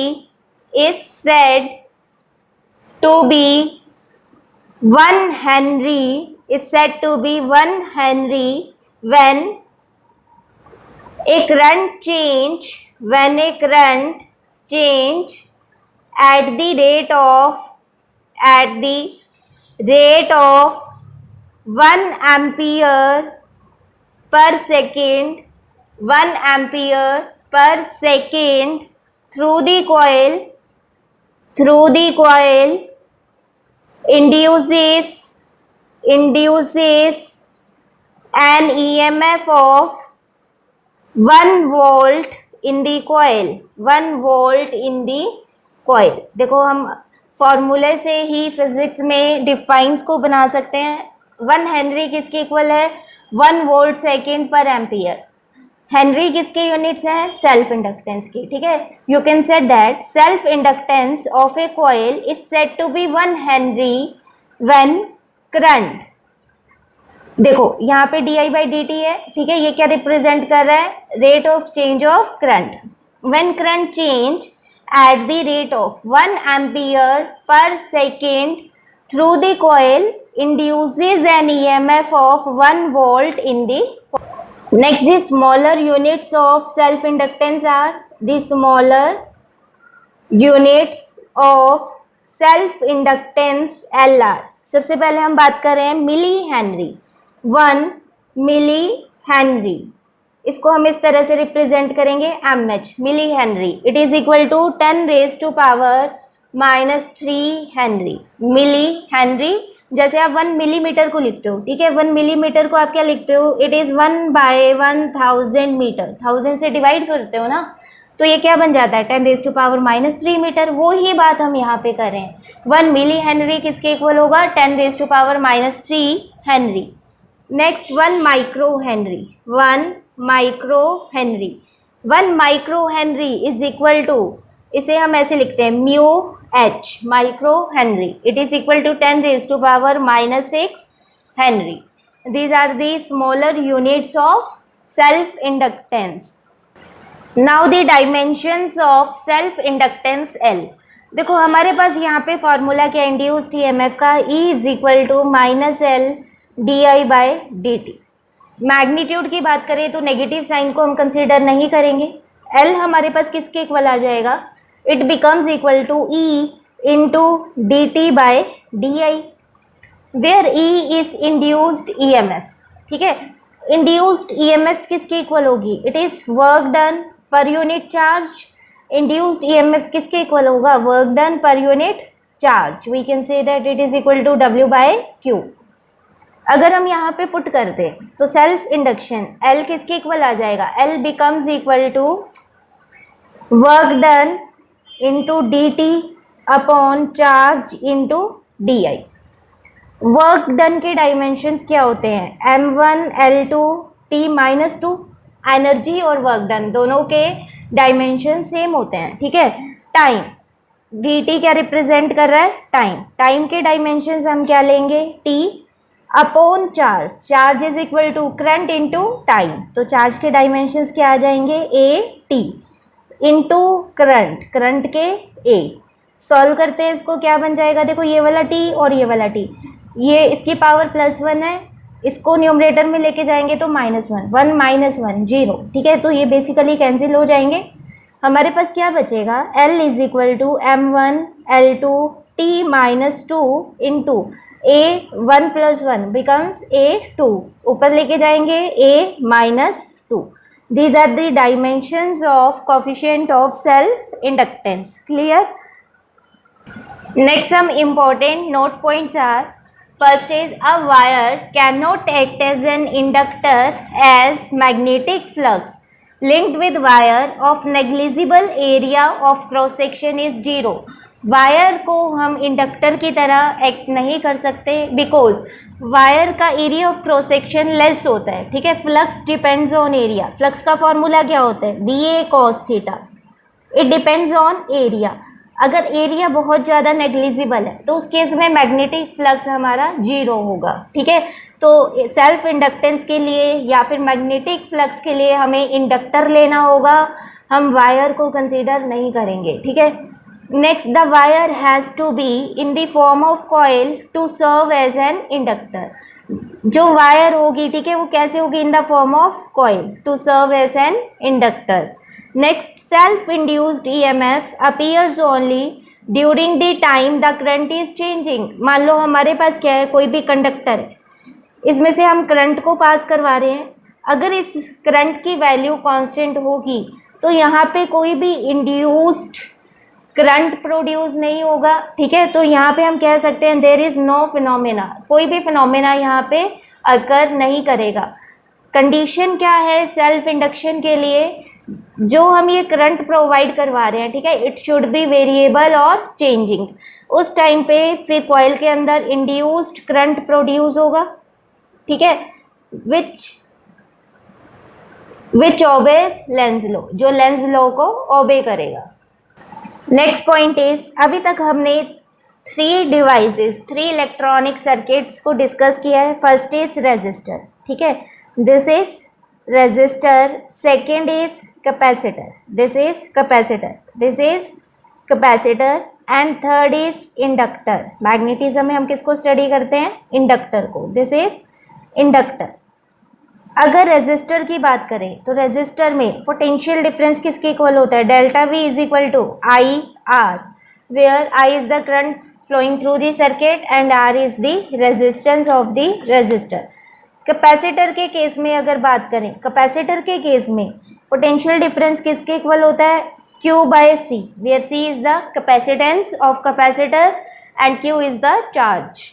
inductor के case में अगर potential difference की बात करें then it is equal to -L di/dt, where L is the coefficient of self induction, di/dt represents the rate of change of current. Clear? Next is self inductance of a long solenoid. Long solenoid के case में हम self inductance L की value को कैसे calculate कर सकते हैं। देखो, सबसे पहले बात करते हैं लॉन्ग सोलेनोइड। लॉन्ग सोलेनोइड क्या होता है, whose length is very large as compare to its radius of cross section. For example, हमने क्या किया है, एक इस तरह का सोलेनोइड कंसीडर कर लिया, ठीक है, it is a long solenoid, मतलब इसकी length as compare to its radius, ठीक है, रेडियस ऑफ क्रॉस सेक्शन मतलब radius of each coil is much greater, ठीक है, we can say that L is much greater than R here. Now, what is the value of magnetic field due to this solenoid? इस solenoid के कारण magnetic field B की value क्या होती है, B is equal to μ0 Ni, ठीक है। ये हमने थ्योरी वाले लेक्चर्स में डेरिवेशन इसकी की हुई है, magnetic field due to solenoid and toroid, आप वहाँ पे देख सकते हो, ठीक है। ये फॉर्मूला आपको लर्न भी होना चाहिए, बहुत जगह ये यूज़ हो रहा है, अप्लाई हो रहा है। Magnetic field due to solenoid क्या है, μ0 Ni, where N is the number of turns per unit length, ठीक है, number of turns present in the solenoid per unit length. N को हम ऐसे लिख सकते हैं, N is equal to total number of turns N per unit length, L is the length of solenoid. Magnetic field की value हमारे पास क्या बन जाएगी, it becomes equal to mu naught N I by L. Magnetic field B becomes equal to mu naught N I by L, where mu naught is magnetic permeability of free space, या फिर हम इसको magnetic permeability of air भी बोल सकते हैं, ठीक है। N is the total number of turns of the solenoid, I is the current flowing through the solenoid. Now what is magnetic flux? What is magnetic flux through each turn of the solenoid? Through each turn of solenoid. Magnetic flux का formula हमारे पास क्या होता है, it is equal to B dot A, ठीक है, which becomes equal to B A cos theta. Theta is angle between magnetic field vector and area vector. इस case में थीटा क्या होगा, 0 होगा, ठीक है। So we can say that cos 0 is equal to 1, the flux becomes equal to B into A, where A represents the area of each turn. Flux becomes equal to B क्या है, mu naught N I by L into A. It is the formula of magnetic flux through each turn of the coil. Next, what is total magnetic flux. अगर total magnetic flux की बात करें, अब हमारे solenoid में N turns present है, ठीक है। Total magnetic flux linked with the solenoid, linked with solenoid, it becomes equal to flux through each turn, flux through each turn into total number of turns, into total number of turns। किसके equal आ जाएगा हमारे पास यहाँ पे, total magnetic flux phi becomes equal to flux through each turn, it is equal to mu naught N I A by L into total number of turns हम क्या consider करें, capital N. So we can say that total magnetic flux किसके equal हो गया, mu naught N square I A by L. This is the formula of total magnetic flux linked with the solenoid. अगर हम magnetic flux को define करें in the terms of self inductance, तो flux का formula हमारे पास क्या होता है, flux is equal to L I, where L is coefficient of self induction. इस इक्वेशन में पुट कर देते हैं, let this is equation number 1। यहाँ पे हम क्या लिखेंगे, put in 1, it becomes L I becomes equal to mu naught N square I A by L. I से आई यहाँ पे कैंसिल हो जाएगा, एल हमारे पास किसके इक्वल आएगा, L becomes equal to mu naught N square A by L. This is the formula of self induction of a long solenoid. इसको हम रिलेटिव परमिएबिलिटी की टर्म्स में भी एक्सप्लेन कर सकते हैं, ठीक है। देखो कैसे करेंगे, मान लो अगर हम कोई कोर यूज़ कर रहे हैं, if core is of any other magnetic material, कोई भी हमने मैग्नेटिक मटेरियल ले लिया inside the core instead of air. अभी हम एयर की बात कर रहे थे, अगर एयर की जगह किसी मीडियम की बात करें तो म्यू नॉट की जगह यहाँ पे क्या आ जाएगा, mu M, it is permeability of medium, N square A by L. Relative permeability का फॉर्मूला क्या होता है, permeability of medium upon permeability of air. From this we can say that permeability of medium is equal to mu r into mu naught. So we can say that self inductance L is equal to mu r into mu naught into n square a by L. This is the formula of self induction in terms of relative magnetic permeability. अब कुछ books में इस फॉर्मूले को ऐसे लिखा हुआ है, देखो n क्या होता है, total number of turns, small n क्या होता है, total number of turns present per unit length. n किसके इक्वल आ जाएगा, n इंटू एल, ठीक है। इस फॉर्मूले में हम पुट कर देते हैं कैपिटल N की वैल्यू, l किसके इक्वल आ जाएगा, mu not n into L का whole square into A by L. it becomes equal to mu naught n square L square A by L, which becomes equal to L becomes equal to mu naught n square L A. This is the formula of self induction in terms of total number of turns present per unit length. Clear? Next is grouping of coils. Grouping of coils दो तरह की हो सकती है, series and parallel. सबसे पहले बात करते हैं कॉइल्स इन सीरीज. कंसीडर कर लो हमारे पास 2 कॉइल्स हैं, 2 इंडक्टर्स हैं जिन्हें हम सीरीज कॉम्बिनेशन में कनेक्ट कर रहे हैं like this. Clear? Late this is first coil of inductance L1 and this is second coil of inductance L2. First के अक्रॉस इंड्यूस्ड ईएमएफ क्या होगा? देखो सीरीज कॉम्बिनेशन में करंट सेम रहता है, ठीक है, और पोटेंशियल डिवाइड करता है. तो फर्स्ट इंडक्टर के अक्रॉस पोटेंशियल हम क्या ले रहे हैं? E1. Induced EMF is E1. और सेकेंड इंडक्टर के अक्रॉस इंड्यूस्ड ईएमएफ हम कंसीडर कर रहे हैं E2. Like this. Total EMF E किसके इक्वल होगा? It is equal to E1 plus E2 and current through the circuit remains same. Clear? Now what is the formula of induced EMF in terms of self induction? Magnitude की बात करेंगे यहाँ पे. तो E क्या है? E is the total EMF of this series combination. So we can say that E is equal to LS DI by DT. LS क्या represent कर रहा है? सीरीज कॉम्बिनेशन का सेल्फ इंडक्टेंस. ठीक है. E1 क्या होगा? L1 DI by dt plus E2 क्या होगा? L2 DI by dt. From this DI by dt को हम क्या करेंगे? कॉमन ले लेंगे. तो हमारे पास क्या बचेगा? DI by dt into L1 plus L2. DI by dt से कैंसिल हो जाएगा. क्या बचेगा? LS is equal to L1 plus L2.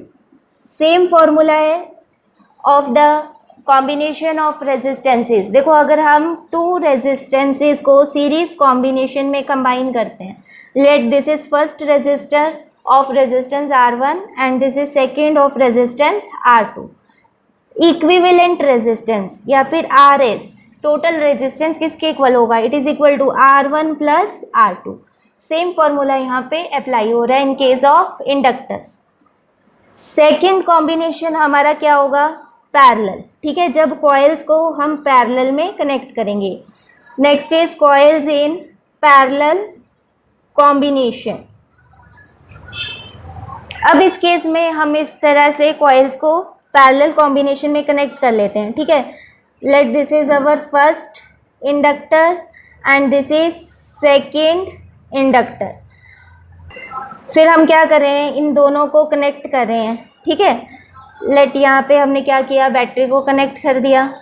Total current I आ रहा है. यहाँ पे देखो इस तरह से, यहाँ पे एक वायर आपको इस तरह से बनानी होती है पैरेलल कॉम्बिनेशन में. ठीक है. फिर यहाँ से हम इसको फर्दर बैटरी के साथ कनेक्ट करते हैं. यहाँ से करंट आएगा. देखो इस पॉइंट पे फर्दर 2 पार्ट्स में ये डिवाइड हो जाएगा, I1 एंड I2. यहाँ पे I1 होगा, यहाँ पे हमारे पास I2 होगा. यहाँ पे कंबाइन करके टोटल करंट I बन जाएगा. ठीक है. पैरेलल कॉम्बिनेशन में पोटेंशियल सेम रहेगा दोनों इंडक्टर्स के अक्रॉस और करंट डिवाइड हो रहा है. So we can say that in this case total current I किसके इक्वल होगा? I1 plus I2. डिफ्रेंशिएट कर देते हैं इस इक्वेशन को with respect to time. DI by dt becomes equal to di1 by dt plus di2 by dt. According to formula of induced EMF, E is equal to L di by dt.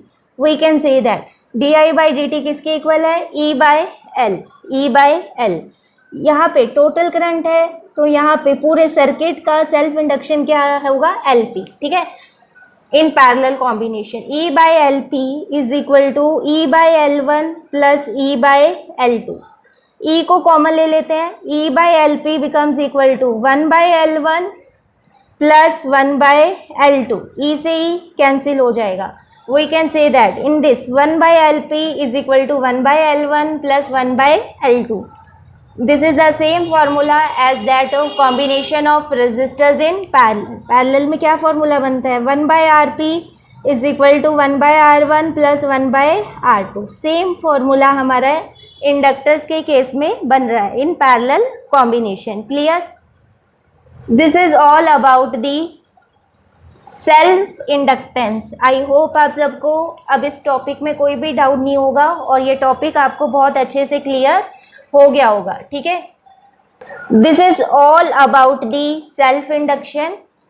I hope अब ये topic आपको बहुत अच्छे से clear हो गया होगा और इस टॉपिक में कोई भी डाउट पेंडिंग नहीं होगा. नेक्स्ट अब हम स्टार्ट करते हैं mutual induction. Next is mutual induction. The property of two coils by virtue of which each opposes any change in strength of current flowing through other by producing an induced EMF is called mutual induction. Mutual induction में क्या होता है, हम two coils को consider कर रहे हैं. Let this is primary coil which is connected to a cell and a key like this. Clear? हम कौन सी की ले रहे हैं यहाँ पे, टैपिंग की ले रहे हैं. ठीक है, this is primary coil and this is secondary coil. Let this is secondary coil which is attached to a galvanometer. Primary coil में से जब हम मैग्नेटिक करंट को पास करवाएंगे, ठीक है, जब हम की को प्रेस करेंगे करंट पास होगा. जैसे जैसे करंट की वैल्यू इंक्रीज करेगी, जैसे जैसे प्राइमरी कॉइल में से करंट की वैल्यू इंक्रीज करेगी, number of magnetic field lines gets increases. हम क्या कह सकते हैं, जैसे जैसे आप करंट को इंक्रीज कर रहे हो, मैग्नेटिक फील्ड इंक्रीज कर रही है, जिसका मतलब क्या होगा, flux, magnetic flux gets increasing. जब मैग्नेटिक फ्लक्स की वैल्यू चेंज होगी, as it is very closely situated to the secondary coil, ये secondary coil के बहुत close place किया गया है, तो secondary coil में भी induced EMF produce हो जाएगा due to variation of flux in primary coil. ठीक है, यहाँ पे induced EMF की production होगी, जिसके कारण आप यहाँ पे लिख सकते हो जब फ्लक्स की वैल्यू चेंज कर रही है, इसका मतलब क्या हो रहा है, induced EMF gets produced in secondary coil, due to which we can say that induced current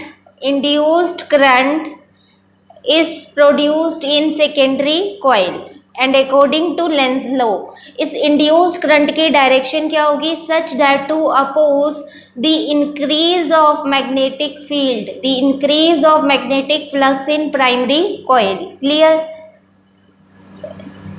तो ये जो प्रोसेस है जिसमें हम क्या कर रहे हैं, एक कॉइल में से करंट को पास करवा रहे हैं, जिसके कारण दूसरी कॉइल में इंड्यूस्ड करंट प्रोड्यूस हो रहा है, इंड्यूस्ड ईएमएफ प्रोड्यूस हो रही है. इस प्रोसेस को बोलते हैं mutual induction. Next is coefficient of mutual induction. Heading दे रहे हैं यहाँ पे, कोफिशिएंट ऑफ म्यूचुअल इंडक्शन या म्यूचुअल इंडक्टेंस भी इसको बोल सकते हैं. ठीक है, इसको म्यूचुअल इंडक्टेंस भी हम बोल सकते हैं, coefficient of mutual induction. Let करें I is the strength of current inside the coil. ठीक है, I is the strength of current in one coil. किसी भी एक कॉइल में हमने करंट की वैल्यू क्या ले ली, I. नेक्स्ट फाई क्या है यहाँ पे, total. Phi is total amount of magnetic flux, total magnetic flux linked with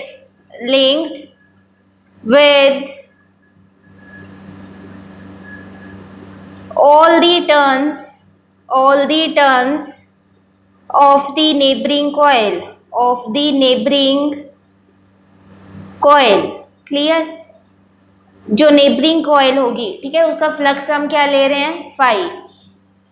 अब जैसे जैसे हम करंट की वैल्यू को इंक्रीज करेंगे, ठीक है, करंट किस में से ले रहे हैं हम, लेट कर लो it is through the primary coil. ठीक है, प्राइमरी को हम इस तरह से रिप्रेजेंट कर रहे हैं. फ्लक्स किस में इंड्यूस हो रहा है, फ्लक्स किस में चेंज हो रहा है, it is in the secondary coil. जैसे जैसे हम करंट की वैल्यू को इंक्रीज करेंगे फ्लक्स की वैल्यू भी इंक्रीज करेगी। तो इसका मतलब क्या है, फ्लक्स सेकेंडरी कॉइल में जो फ्लक्स प्रोड्यूस हो रहा है it is directly proportional to current passing through the primary coil. जब भी हम डायरेक्टली प्रोपोर्शनल का साइन हटाते हैं, ठीक है, तो यहाँ पे कांस्टेंट अप्लाई करते हैं। इस केस में कांस्टेंट हमारा क्या होगा, M. M is mutual induction. M क्या रिप्रेजेंट कर रहा है, coefficient of mutual induction. phi2 becomes equal to mi1। Let this is equation number 1। बहुत इंपॉर्टेंट इक्वेशन है, इसको हमेशा आप अपने माइंड में रखना। यहाँ पे अगर करंट की वैल्यू 1 हो जाए, ठीक है, 1 एम्पियर हो जाए, करंट 1 एम्पियर हो जाए, तो मैग्नेटिक फ्लक्स फाई किसके इक्वल हो जाएगा, coefficient of mutual induction M के इक्वल हो जाएगा। ठीक है, तो हम यहाँ पे लिखते हैं if I is equal to 1, if current की वैल्यू हमारे पास क्या है 1, then flux through the secondary coil becomes equal to M. ठीक है, एम क्या है यहाँ पे, कोफिशिएंट ऑफ म्यूचुअल इंडक्शन। तो हम कैसे एम को डिफाइन कर सकते हैं, we can say that coefficient of mutual inductance M is equal to, it is equal to magnetic flux, it is equal to magnetic flux linked with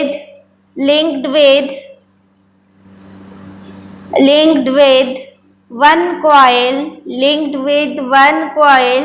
when unit current flows through the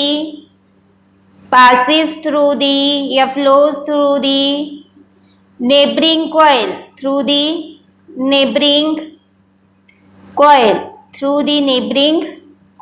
clear?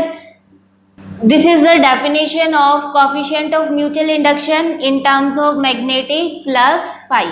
अगर हमें coefficient of mutual inductance m को define करना हो in terms of induced EMF, तो हम कैसे define कर सकते हैं, देखो इंड्यूस्ड ईएमएफ का फॉर्मूला हमारे पास क्या होता है, E is equal to minus D phi by D t. Induced EMF का फॉर्मूला क्या होता है, minus D phi by D t. अगर कॉइल्स की बात करें तो इंड्यूस्ड ईएमएफ किस में प्रोड्यूस हो रहा है, हमारे वाले केस में इन सेकेंडरी कॉइल, तो हम इसको E2 से रिप्रेजेंट कर देते हैं। ठीक है, E2 क्या रिप्रेजेंट कर रहा है, induced EMF in secondary coil which is equal to minus d. Flux के अंदर चेंज कौन सी कॉइल में आएगा, ठीक है, सेकेंडरी में आएगा, तभी तो सेकेंडरी में इंड्यूस्ड ईएमएफ प्रोड्यूस होगा।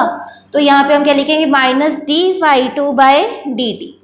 Now E2 is equal to minus d by D t of phi two किसके इक्वल है, phi two is equal to M I one. ठीक है, फाई टू किसके इक्वल है, M I one. M being a constant, हम differentiation से इसको बाहर ले आएंगे, E2 becomes equal to minus m di1 by dt, minus m di1 by dt.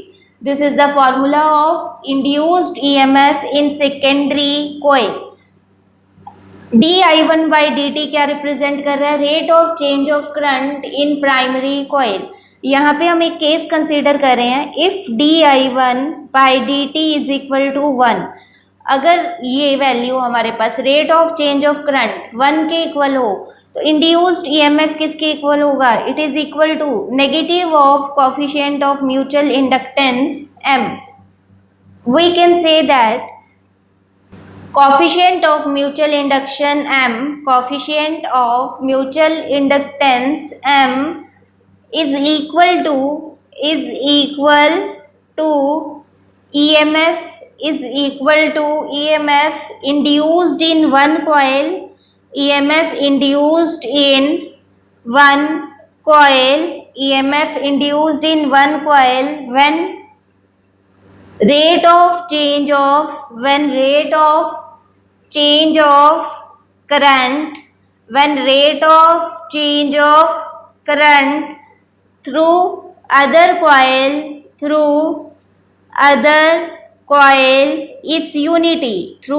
coil is unity, उस केस में कोफिशिएंट ऑफ म्यूचुअल इंडक्शन किसके इक्वल होगा? It is equal to induced EMF. Clear? Now what about the SI units of mutual inductance?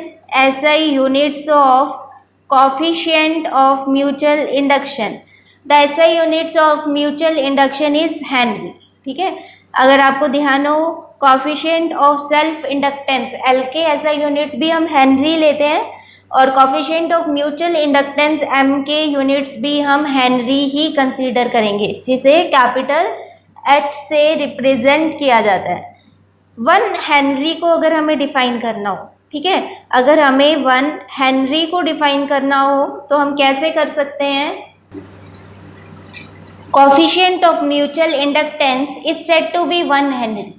Coefficient of mutual inductance m is said to be 1 Henry when current change at the rate of 1 ampere per second, di by dt की value हम 1 ले रहे हैं। ठीक है, in one coil induces an EMF of 1 volt in other coil। Current किसी एक coil में चेंज होगा जिसके कारण इंड्यूस्ड ईएमएफ प्रोड्यूस होगा in the neighbouring coil, in the other coil. इस फिनोमिना को हम क्या बोलते हैं? Mutual induction.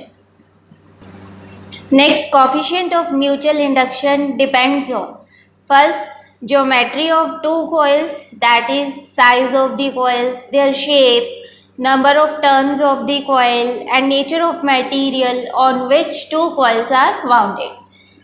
Next, distance between the two coils।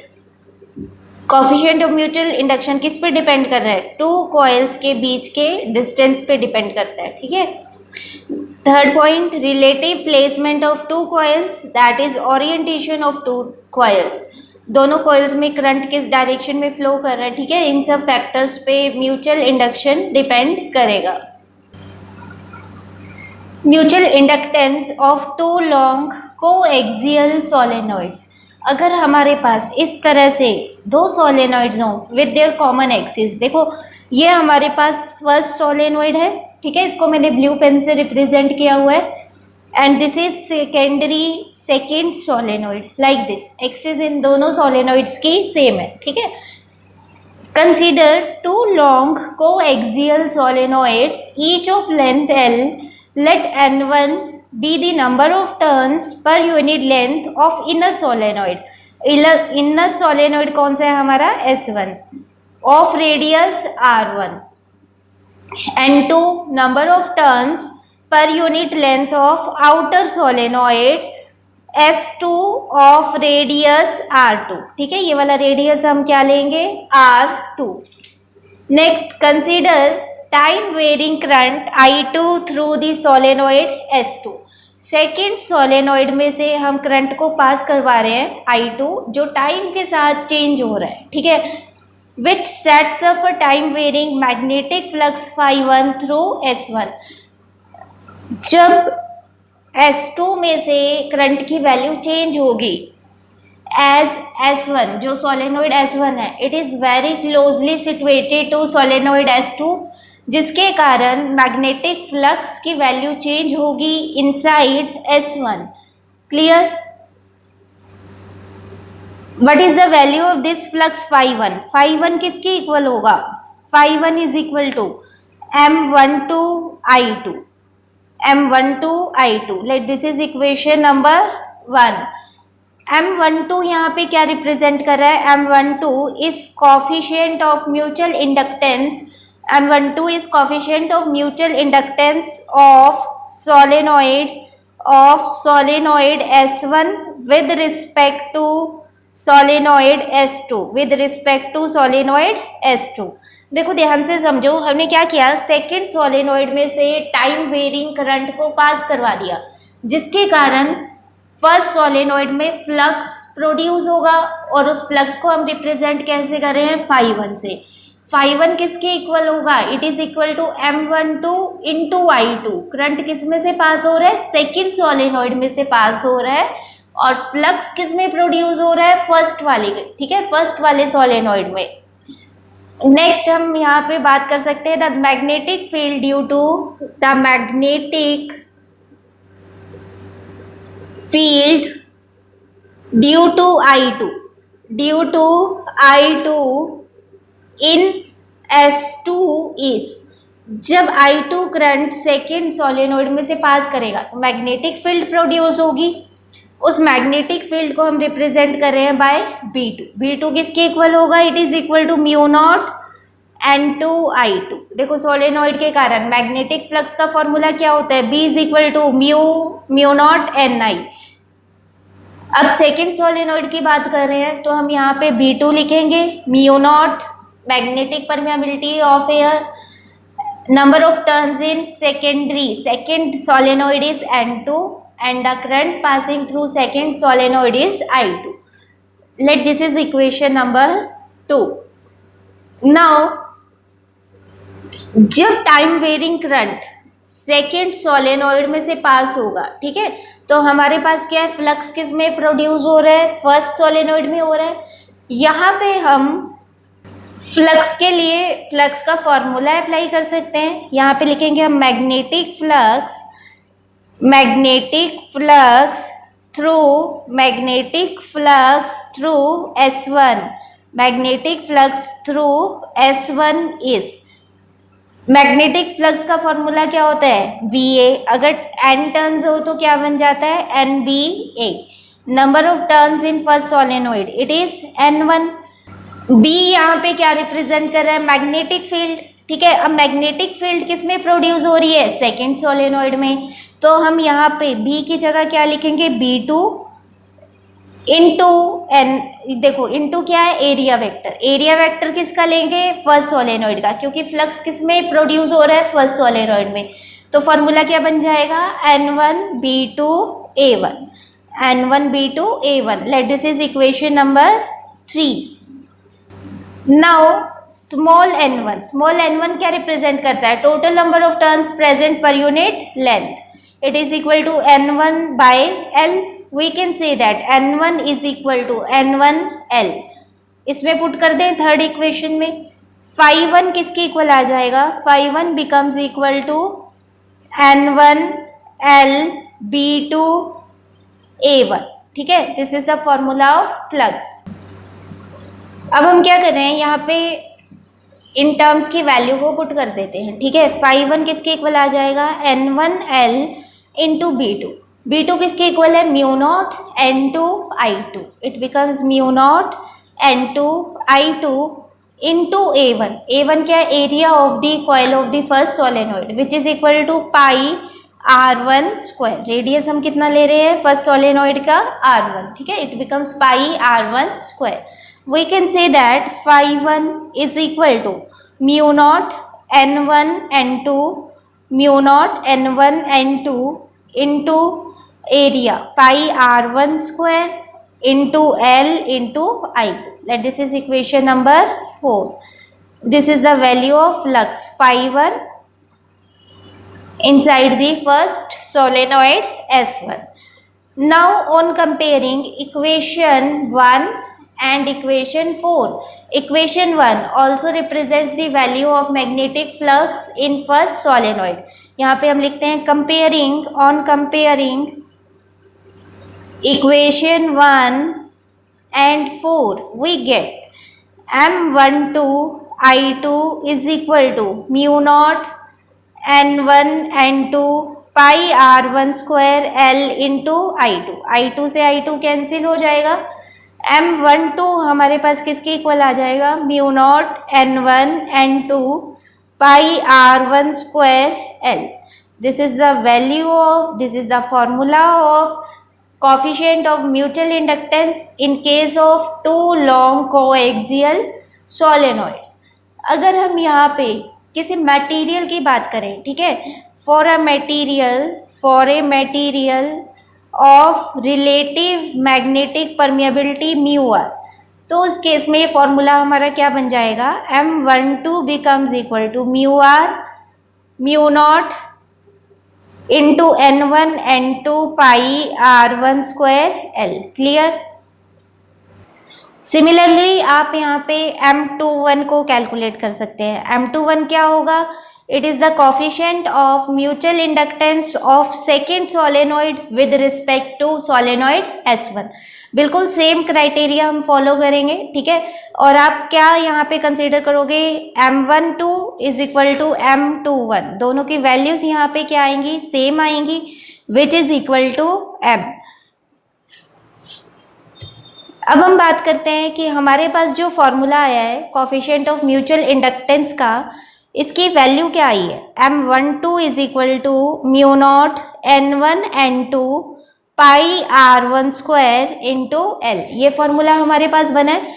अब हम इसको ऐसे लिख सकते हैं, M12 is equal to mu not, N1 क्या है, number of turns present per unit length, it is equal to N1 by L, N2 number of turns present per unit length, N2 by L into pi R1 square into L। एक L यहाँ पे cancel हो जाएगा, हमारे पास क्या बचेगा, M12 is equal to mu not N1 N2 pi R1 square क्या रिप्रेजेंट कर रहा है, area of the coil of first solenoid, इसको हम A से रिप्रेजेंट कर देते हैं, ठीक है, upon L। This is the formula of coefficient of mutual inductance. Clear, तो दोनों फॉर्मूले हमारे करेक्ट हैं, आप दोनों फॉर्मूले को लर्न करोगे और न्यूमेरिकल्स में अकॉर्डिंगली इन्हें अप्लाई करोगे। सो this is all about the coefficient of mutual inductance M। Next video में हम न्यूमेरिकल सॉल्व करेंगे। Thank you so much.